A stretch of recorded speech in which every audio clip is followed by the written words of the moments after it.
It's fascinating how international politics can just throw you for a loop sometimes. You think you've got a handle on things, and then suddenly key players are making these, well, unexpected moves. Absolutely. One of our listeners actually pointed this out regarding President Tshisekedi in the DRC.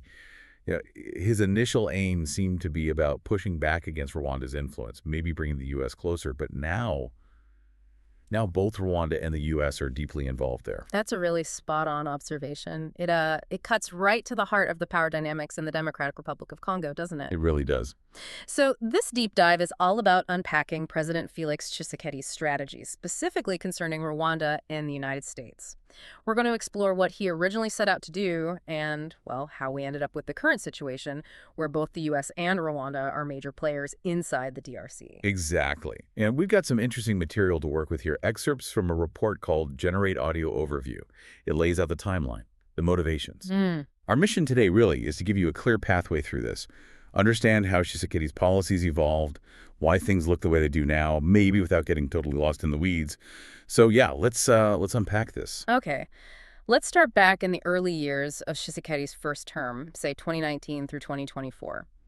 Because initially there was this feeling of optimism maybe about improving relations with Rwanda. Yeah, I remember that. Tshisekedi going to the Africa CEO Forum in Rwanda in March 2019.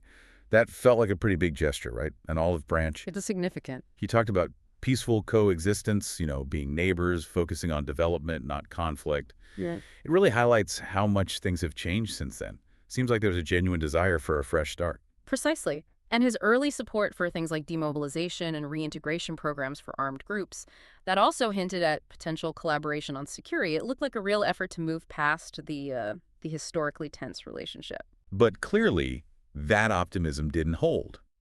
What went wrong? What were the key moments where things started to sour so dramatically? I feel like the M23 coming back in March 2022 was huge. That was definitely the major catalyst. The return of the M23 rebel group after they'd been quiet for a while, that really changed everything. Right.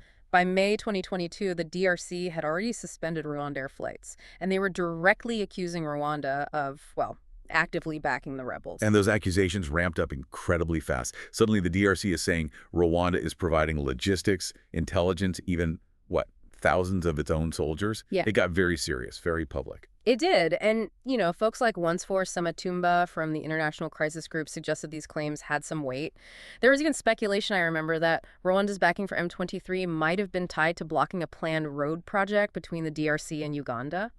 Interesting. So potential economic motives mixed in there, too. Possibly. What's striking is just how fast it flipped, from potential cooperation to open hostility. Shows how fragile things are in that region. Yeah. So Kinshasa starts calling M23 a Rwandan proxy, accuses Rwanda of direct aggression. Then they kicked out Rwanda's ambassador in October 2022. And leading up to his re-election campaign, Tshisekedi really doubled down on this, blaming Rwanda for conflict failures, even making personal attacks against President Kagame. I remember that rhetoric got really intense.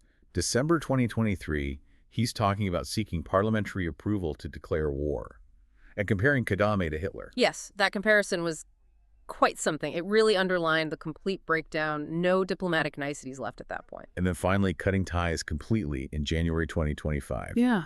Telling Rwanda to shut down its embassy. A total severance. Okay, so that's the DRC's perspective, Rwanda the aggressor. But what was Rwanda saying? What was their side of the story? Well, Rwanda consistently denied the extent of the support for M23 alleged by the DRC. They did, however, acknowledge having some military presence in eastern DRC. Okay. Their main justification was always about defending against the FDLR, the Democratic Forces for the Liberation of Rwanda. Right, the FDLR. That's the Hutu militia linked back to the 1994 genocide. Yeah. So their presence is obviously a massive security issue for Kigali. Exactly. Rwanda sees the FDLR as a persistent existential threat, and they repeatedly accuse the DRC government of actually working with the FDLR. President Kagame himself often called the FDLR a genocidal militia, criticizing Tshisekedi for not dealing with them effectively. They also brought up concerns about protecting Congolese Tutsis, referencing the history of ethnic conflict. So security is the core argument. Yeah. But, like we touched on, it feels like there might be more to it. The economics, the resources. Absolutely. You can't ignore the economics. Eastern DRC is incredibly rich in minerals, gold, coltan, stuff the world needs. Yeah. And numerous reports, including from the UN, suggest M23 controls mining areas, funds itself by exploiting these resources, and that these minerals are often smuggled out, potentially through Rwanda. And the fact that Rwanda became a major gold exporter, despite not having many gold mines itself, Yeah. that's always raised eyebrows, hasn't it? It's very telling. That discrepancy strongly suggests economic incentives are playing a big role, perhaps even driving policy alongside, or maybe even more than, the stated security concerns. That seems likely. And the UN reporting on M23 setting up a kind of state-like administration, issuing mining permits, collecting taxes, it points to a very organized economic dimension. It suggests that controlling those resources, maybe even disrupting infrastructure projects that could challenge those illicit trade routes, is a powerful motivator for Rwanda's continued influence. Okay, so while all this is escalating with Rwanda, Tshisekedi is also making moves towards the United States. What did that early engagement look like? Well, even before the M23 conflict really exploded again, the DRC was looking to rebuild its security relationship with the U.S. They signed a Memorandum of Understanding, an MOU, back in October 2020. Right, I remember that. Renewing military cooperation. Exactly. It had kind of lapsed a bit. This MOU focused on four main things: training for civil military operations, strategic communications, some equipment for the Army engineers, and English language training. Standard stuff, mostly. Pretty standard security assistance package, yeah. About $5 million in funding involved. The idea was to help professionalize the Congolese army, strengthen civilian oversight, and maybe lessen the reliance on the UN peacekeeping force, MONUSCO. U.S. Africa Command officials even visited in early 2021 to show support. Okay, so standard cooperation.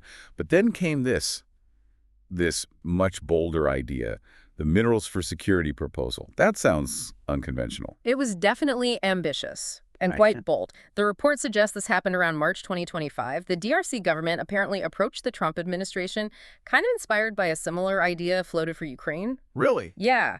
Basically, the DRC offered the U.S. potentially exclusive access to its huge mineral wealth. We're talking cobalt, copper, lithium, uranium, coltan, tantalum, all the critical stuff. Wow. In exchange for what? In exchange for major U.S. military support. Training, advanced equipment, maybe even potentially U.S. troops on the ground. That is a massive offer. What was the thinking behind it from the DRC side? Well, the main goal was obvious. Get the military muscle needed to finally contain M23 and stabilize the East. But there was also a clear strategic element trying to diversify away from China, which dominates their mining sector. Find new, powerful partners. And for the U.S., what was the appeal? Huge appeal, potentially.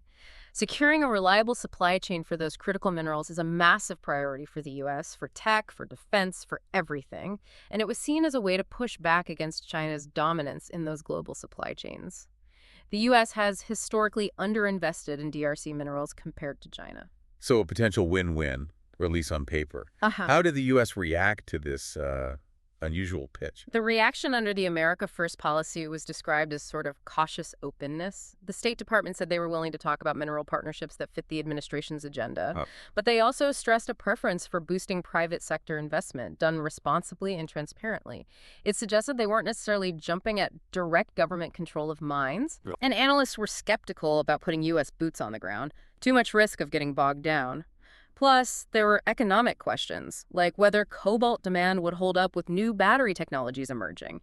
It felt like the U.S. was balancing its mineral interests with a reluctance to get too deeply involved militarily, leaning more towards private investment aligned with that America First idea, a kind of real Polotolic approach. Okay, so Tshisekedi is trying to court the U.S., offering up minerals for security. Meanwhile, Rwanda's influence in the DRC just persists, despite all the diplomatic pressure and accusations. That's exactly right. It's a crucial point. Despite everything the DRC government was doing, the diplomacy, the U.S. outreach, the allegations kept coming. Not just from the DRC, but from the UN, the U.S. itself, other Western countries, all saying Rwanda was still providing military, logistical, and intelligence support to M23. And UN estimates were talking thousands of Rwandan troops fighting with M23. Yes, figures like 3,000, 4,000 Rwandan troops were mentioned, and M23 was making gains, reportedly capturing key cities like Goma and Bukavu, supposedly with Rwandan help. The UN also kept pointing to M23 funding itself through mineral exploitation, likely smuggled into Rwanda. It just showed that Tshisekedi's initial strategy of simply trying to, chase Rwanda out wasn't really working on its own. It does keep circling back to the money, doesn't it? The economics seem unavoidable here. They really do. That mineral wealth in the East is just such a huge factor. M23 controlling mining areas, trafficking minerals, Rwanda allegedly being the transit point. Yeah. The UN estimated M23 was pulling in something like $800,000 a month just from taxes in those areas. Wow. And again, you look at Rwanda becoming a major exporter of things like coltan, which it barely mines domestically. It just screams economic motivation. Beyond the economics, though, Rwanda does have those long-standing security arguments, the FDLR, regional influence. Oh, absolutely. Those security concerns are genuine from Rwanda's perspective, or at least consistently stated. The FDLR threat, the accusations of DRC collaboration with them, that's central to their narrative. Plus, there's the history. Rwanda has long seen Eastern DRC as part of its sphere of influence. They've intervened militarily before. You add in the ethnic tensions, the legacy of the genocide, and the fact that Rwanda is a significant regional military power that wants to maintain that status. It's a mix of security fears and projecting regional power. So it's this incredibly tangled situation. Tshisekedi tries to push Rwanda out, pull the U.S. in. Rwanda stays put, driven by security and economics. The U.S. is interested but cautious. And then this declaration of principles in Washington, that feels like a real plot twist, a convergence nobody quite expected. It really was a significant shift. April 25th, 2025.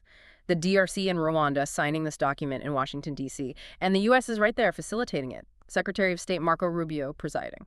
So what did this declaration actually say? What principles did they agree on? Well, the key things outlined were mutual respect for sovereignty and territorial integrity. That's huge. Peaceful dispute resolution, addressing border security concerns together, a promise not to support non-state armed groups obviously aimed at M23 and FDLR, plus promoting economic integration, helping refugees return. Okay. It also set out a timeline for drafting a proper peace deal and for more meetings between foreign ministers. This was a major departure from Tshisekedi, basically trying to isolate Rwanda. Now they're in a negotiated process, with the U.S. deeply involved alongside Rwanda. That is a turnaround. Yeah. Especially given the war talk just over a year earlier. Yeah. What do you think pushed the U.S. to step in and broker this deal? It seems pretty clear it was driven by core U.S. strategic interests. One, regional stability, the fighting is bad for everyone. And two, maybe even more importantly, access to those critical minerals in the DRC. The minerals again. Yes. Secretary Rubio basically said it. Peace is linked to more U.S. and Western investment and responsible critical mineral supply chains. It's about countering China's dominance in DRC mining, securing those minerals for U.S. tech and defense. It serves the Trump administration's economic prosperity agenda. So you have this alignment, maybe. The DRC wants peace and new economic partners.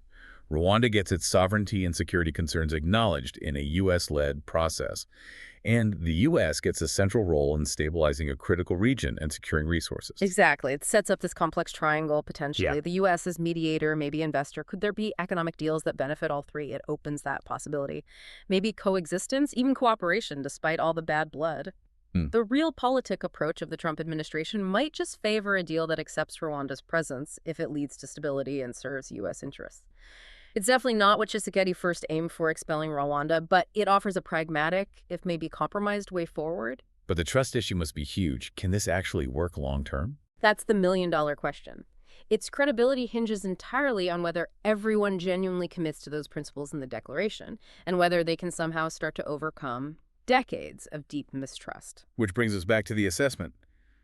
Did Tshisekedi actually achieve what he set out to do, it sounds like? Not really, not in the way he intended. It's pretty undeniable that the goal of kicking Rwanda out wasn't met. Rwandan influence, allegedly through M23, is still a massive factor.